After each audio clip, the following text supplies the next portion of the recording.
Fertility awareness based methods beta, it includes 4 to 5 methods. Let me explain you.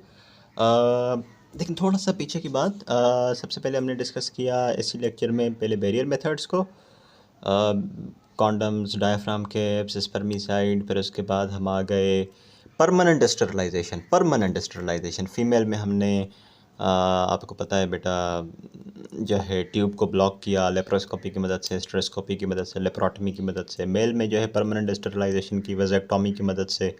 अब final चीज़ आ जाती है बेटा fertility awareness based method, जिसको पहले नेचुरल फैमिली प्लानिंग कहा जाता था। इसमें सबसे पहली चीज़ आ जाती है कैलेंडर और रिदम मेथड। बगैर कोई चीज़ यूज़ किए आप कंट्रासेप्शन कैसे अचीव की जा सकते हैं, बगैर कोई कंट्रासेप्टरी मेथड यूज़ किए, बगैर कोई कंट्रासेप्टरी डिवाइस यूज़ किए आप कैसे प्रेगनेंसी को रोक सकते हैं। तो उसको कहते हैं बेटा natural family planning, fertility awareness based method. जिसमें सबसे पहले आता है बेटा कैलेंडर और रिदम मेथड, जिसमें क्या होता है देखें, for women with 28 days cycle abstinence for 10 days in each cycle will give you contraception. एक औरत की जो एवरेज साइकिल होती है बेटा 28 दिन की होती है, और 28 दिन में से डे 8 से लेकर डे 18 तक ये वो 10 दिन का पीरियड है जिसमें अंडे की अवेलेबिलिटी के चांसेस ज़्यादा होते हैं, एग की अवेलेबिलिटी के चांसेस ज़्यादा होते हैं। और यही वो 10 दिन है जिसमें से एग अवेलेबल होता है और फर्टिलाइजेशन के चांसेस होते हैं। तो आपने कुछ नहीं करना, do have you're very happy life and have some good penetration in all other days of your cycle except these 10 days. Okay, just avoid intercourse in these 10 days or use some contraception in these 10 days. You can have happy life if you don't want to have pregnancy. So this is a natural family planning. You are actually not using any contraceptive method. You are just avoiding sex in these 10 days. Abstinence is actually avoiding having some sexual intercourse, right? So आपने क्या करना है, इन 10 दिनों में सिर्फ abstinence करना है, ठीक है। एंड आपको किसी और कंट्रासेप्शन की ज़रूरत नहीं है, लेकिन मेक श्योर करें कि साइकिल 28 दिन की हो, क्योंकि साइकिल बहुत ऊपर नीचे अगर किसी की होती है तो फिर मसला हो सकता है, ठीक है बेटा। उसके बाद होता है एक टेम्परेचर मेथड। टेम्परेचर देख के भी अंदाज़ा लगाया जा सकता है कि ये राइट टाइम है इंटरकोर्स का या नहीं। फॉलोइंग ओव्यूलेशन प्रोगेस्ट्रॉन आपको पता है एलिवेट होता है, कॉर्पस ल्यूटियम से बहुत ज़बरदस्त किस्म की प्रोगेस्ट्रॉन सर्ज आती है। तो जो फीमेल का बेजल बॉडी टेम्परेचर होता है उसमें ज़्यादा थोड़ा सा इजाफा होता है, 0.2 से 0.4 डिग्री सेंटीग्रेड का इजाफा होता है। तो अगर फीमेल आपकी जो पार्टनर है बेटा, अगर उसका बेजल बॉडी टेम्परेचर थोड़ा सा ज़्यादा है 0.2 to 0.4 degree centigrade, so this is an indication that she is ovulating and her egg is available in her tube. So आपने क्या करना है, बस उन कुछ दिनों को अवॉइड करना है, उन दिनों में आप जो है एब्सटिनेंस करें and you have very good contraception. Okay, देखें आपने कोई कंट्रासेप्शन यूज़ नहीं की, जस्ट नेचुरल फैमिली प्लानिंग। आपने टेम्परेचर देखा, आपको पता है ओव्यूलेशन के बाद जो है प्रोगेस्ट्रॉन ऊपर जाता है, प्रोगेस्ट्रॉन ऊपर जाने से जो है बेजल बॉडी टेम्परेचर ऊपर जाता है। और आप देखें फीमेल जो आपकी पार्टनर है उसका अगर 0.2 0.4 डिग्री सेंटीग्रेड टेम्परेचर हाई है तो वो कुछ दिन आप अवॉइड करें सेक्स को, आप एब्सटिनेंस करें। उसके बाद सर्वाइकल म्यूकस मेथड आता है बेटा, ये इस तरीके का मेथड है, ये भी बड़ा ज़बरदस्त मेथड है। यू वाइप द वल्वा, देखें ना, ये आप टॉयलेट पेपर लें, टॉयलेट टिश्यू लें और उस टिश्यू को यूज़ करके वल्वा को आप स्वाइप करें, ठीक है। और ज़ाहिर सी बात है आपके टिश्यू पे म्यूकस आ जाएगा, और उस म्यूकस को आप देख के बता सकते हैं कि ये राइट टाइम है सेक्सुअल इंटरकोर्स का या नहीं, ठीक है। ओव्यूलेशन से पहले आपको पता है ईस्ट्रोजन ज़्यादा होता है, ईस्ट्राडायोल। तो जो वल्वा पे म्यूकस आता है वो क्लियर होता है, वाटर ज़्यादा ईस्ट्रोजन की वजह से जो म्यूकस आता है आपके वल्वा पे बेटा वो क्लियर होता है, वाटरी होता है और स्लिपरी होता है। लेकिन ओव्यूलेशन के बाद जब प्रोगेस्ट्रॉन ज़्यादा होता है तो mucus on the vulva becomes thick and opaque. तो आपने कुछ नहीं करना, ये आपके हाथ में है टॉयलेट टिश्यू, ठीक है, इसको यूज़ करके आप वल्वा को स्वाइप करें। और अगर म्यूकस जो है बेटा वो थिक और ओपेक है तो इसका क्या मतलब है कि आपकी फ़ीमेल पार्टनर ओव्यूलेट कर चुकी है और उसका एग जो है अवेलेबल है ट्यूब के अंदर। अब आपकी मर्ज़ी है, अगर आप सेक्सुअल इंटरकोर्स करते हैं ऐसी कंडीशन में तो the risk of the chances of pregnancy will be high. अगर आप नहीं करते सेक्सुअल इंटरकोर्स तो you can have better contraception if you want to avoid pregnancy, ठीक है। तो अब आपके ऊपर डिपेंड करता है। उसके बाद आता है बेटा cervical palpation. Cervical palpation okay, जो मिड साइकिल होती है यानी कि जो ओव्यूलेशन का टाइम होता है उस दौरान सर्विक्स जो है वो 1 से 2 सेंटीमीटर थोड़ा ऊपर चला जाता है और सर्विक्स बेटा सॉफ्टर और मॉइस्ट फील होता है, ठीक है। Cervix feels softer and moist. तो आप सर्विक्स को पल्पेट करें, अगर वो मॉइस्ट है और बहुत सॉफ्ट है तो इसका क्या मतलब है, आपके फीमेल पार्टनर की मिड साइकिल चल रही है और उसका अंडा अवेलेबल है। आप अगर प्रेगनेंसी अटेंड करना चाहते हैं तो this is very good time, go have some intercourse. अगर अवॉइड करना चाहते हैं तो यही वो टाइम है जिसमें आपने अवॉइड करना है बेटा, ठीक है। उसके बाद लास्ट चीज़ आती है personal fertility monitor. Personal fertility monitor भी ज़बरदस्त एक मेथड है जिसमें क्या होता है, आप हैंड हेल्ड मॉनिटर यूज़ करते हो। हैंड हेल्ड मॉनिटर क्या करता है, it actually analyzes the disposable urine dipsticks that record the presence of metabolites of estrogen and LH in the urine। देखिए आपको पता है बेटा, different part of the menstrual cycle में डिफरेंट हार्मोन्स जो हैं उनके मेटाबोलाइट्स, हार्मोन सर्च कर देखें।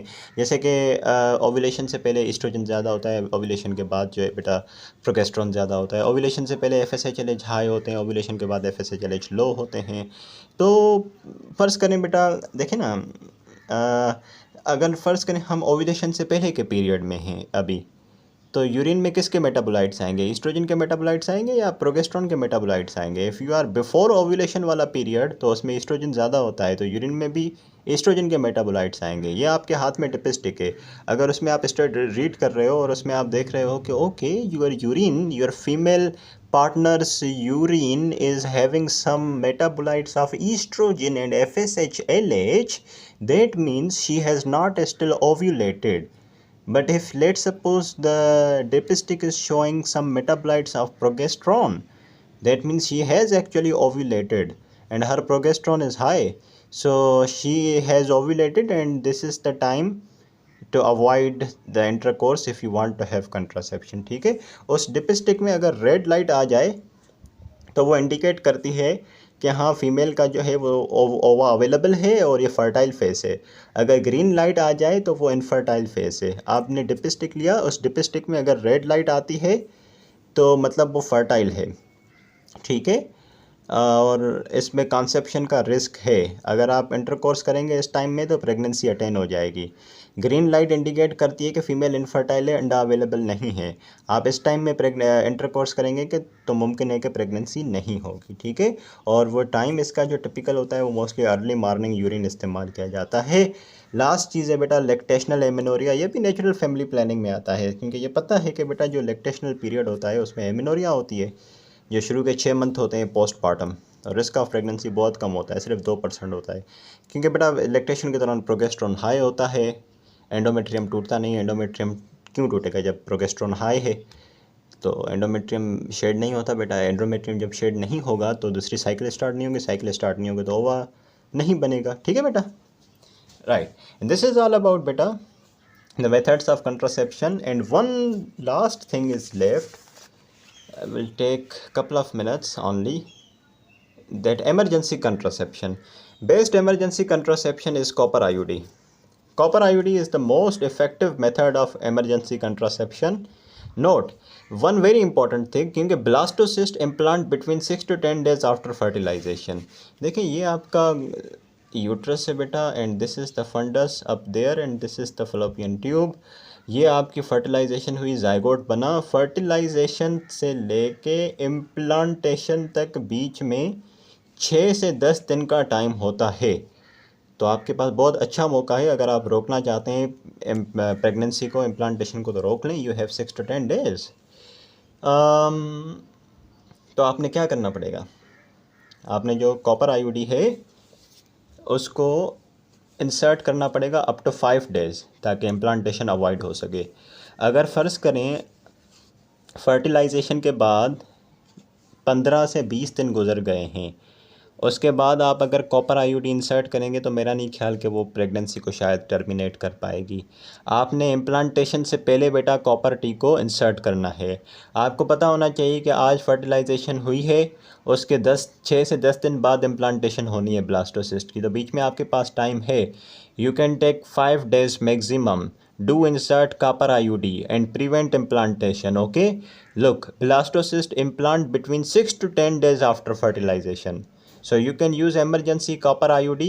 It should be inserted up to 5 days to avoid implantation, ठीक है बेटा। तो सबसे effective method of emergency contraception क्या है? कॉपर आईयूडी है। आज आपने अनप्रोटेक्टेड सेक्स किया बेटा और आज फर्टिलाइजेशन हुई, तो अब क्या किया जाए प्रेगनेंसी को रोकने के लिए? आज आपने अनप्रोटेक्टेड सेक्स की है, आपके पास अगले 5 दिन हैं। आज कॉपर टी फिट करवाएं, कल करवाएं, परसों करवाएं, 5 दिन में करवा दें, ठीक है, क्योंकि छठे दिन पे इम्प्लांटेशन हो जाएगी, वरना फिर मसला हो सकता है आपके लिए, ठीक है। इमरजेंसी कंट्रासेप्शन के अलावा बेटा कुछ और ओरल मेथड्स, इमरजेंसी कंट्रासेप्शन के ओरल मेथड्स में 1-2, एक तो है oral progesterone levonorgestrel 1.5 milligram. It is effective up to 96 hours after unprotected sex. Copper IUD तो 5 दिन तक इफेक्टिव था। आज आपने अनप्रोटेक्टेड सेक्स की बेटा, आपके पास अगले 5 दिन का टाइम है।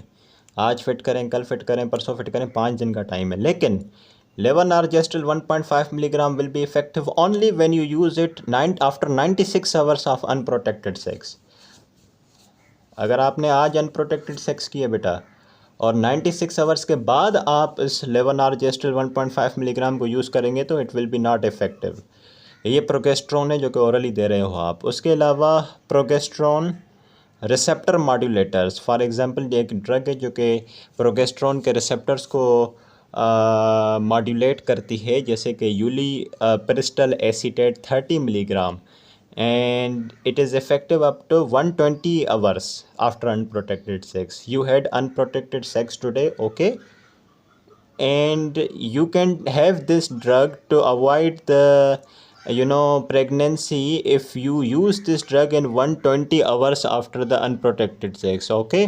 So be careful, you can use it only in 120 hours, and after 120 hours this will not be effective anymore. Mechanism of action की बात करें तो जो दोनों ड्रग्स हैं बेटा, दोनों का मैकेनिज़्म ऑफ एक्शन जो है सेम होता है। दोनों का क्या काम होता है? वो ओव्यूलेशन को डिले करती हैं, so that any sperm present in the reproductive tract lose the ability to fertilise oocyte।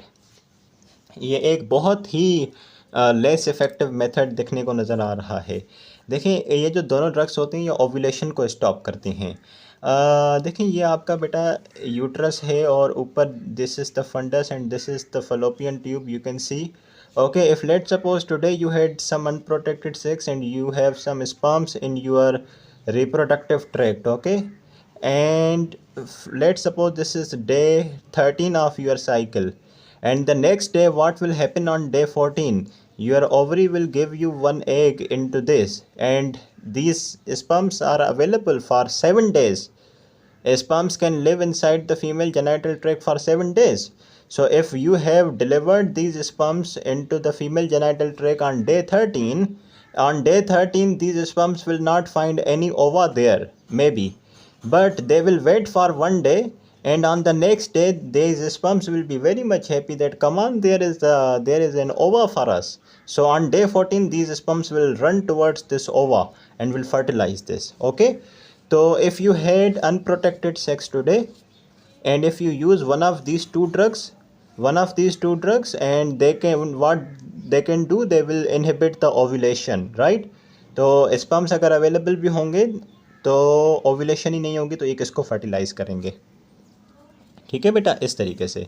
लेकिन they are very much less effective, क्योंकि जब आपने स्पर्म्स बेटा डिलीवर किए अनप्रोटेक्टेड सेक्स के दौरान, तो हो सकता है एक पहले से ही अवेलेबल हो, ठीक है, और अगर एक पहले से ही अवेलेबल हुआ तो स्पर्म तो एक को फर्टिलाइज़ कर देगा।